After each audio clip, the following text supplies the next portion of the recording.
America is in an STD crisis. Luckily, it doesn't look that bad when you compare it to our opioid crisis. A man tried to rob Krispy Kreme of a secret donut, making him the least ambitious criminal in history.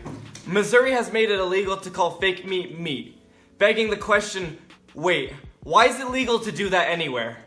I'm Will Fahey, and this is LateTube. Thank you everyone for joining us. Let's get right into the tea. Last year, the CDC diagnosed 2.3 million Americans with STDs, following an increase in just about every single STD there is.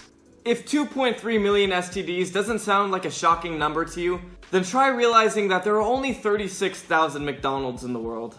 Am I bringing this up because I think that the Big Mac is better than syphilis? No. I'm bringing this up because McDonald's are everywhere, and apparently STDs are more everywhere. The treatability of HIV is theorized to have reduced the incentive to wear condoms. This, of course, leading to the rise in STDs.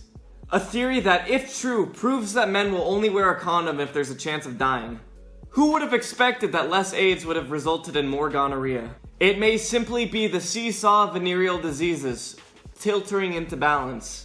Or it might also be Tinder. Some researchers theorize that Tinder may have something to do with the drastic increase. Until this point, Tinder was only theorized to have increased the amount of cringy pickup lines. But now we see that it was designed to cultivate chlamydia. Tinder added to the amount of dirty peens by making hookups more accessible. Because if there wasn't a downside, life would just be too easy. How do we move forward from this? Do we delete our Tinders, or do we wrap our dongs? Unfortunately, both solutions come at too high a cost, and we might just have to accept a little bit of HIV into our lives. Right now, HIV is only looked down upon because of how rare it is. But if we all get HIV, then it becomes the cool thing to do. There is strength in numbers, and we have to think about the national security implications. Would a country really invade the US if we all had HIV?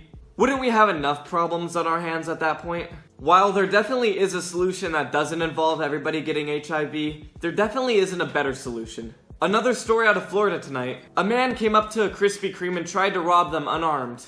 Reportedly, he was sure that his lack of gun would be outweighed by his sheer confidence. What resulted was the most awkward robbery in history. He walked up to the cashier and asked for all the 10s and 20s before asking for his secret donut. A donut reportedly so secret that not even the cashier knew what he was talking about. She was so confused, in fact, that she walked away from an active robbery to talk to two coworkers about what was going on. Because apparently Krispy Kreme workers are more fearless than Navy SEALs. She then asked for help from a male coworker who went up to the robber and told him to leave. The saddest part is that he did leave, and he left empty-handed. He started walking away, probably listening to Marvin's Room, and he was reportedly picked up a couple of blocks away. The cops brought him back to the scene of the almost crime where he was identified by workers. Bringing a man to the Krispy Kreme that he attempted to rob with just his words, it borders on cruel and unusual punishment. He was charged with attempted robbery and bail is set at $10,000. If he can't pay for a secret donut, what makes you think that he can pay $10,000 worth of bail? Give him a chance. He won't turn to a life of crime. He's clearly not very good at it. People have been speculating towards the identity of the secret donut he was trying to order, but conclusions have been varied. There are some minds that are so eccentric and brilliant that the masses simply can't comprehend them. Krispy Kreme thief guy may just be one of those extraordinary men. Synthetic meat sellers are struggling in Missouri. A newly placed law makes it illegal to call lab-grown meat and tofu meat. Before, the only thing preventing you from calling tofu meat was the English dictionary. Lab-grown meats are meats that are created by cultivating meat cells with heat and nutrients. When done successfully, this turns a little bit of meat into a lot of bit of meat. The goal is to reduce the amount of animal casualties, but there is a pretty strong argument against it. It sounds scary. Like many people, I like eating dead cow.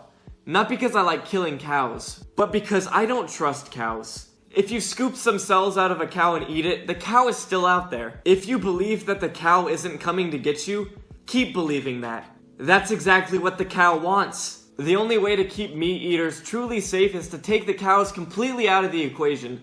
Back to Missouri. The state has already been sued by Tofurkey. Tofurkey chose to sue because the new law would require them to repackage almost all of their products. Tofurkey doesn't want to have to state explicitly that it isn't meat.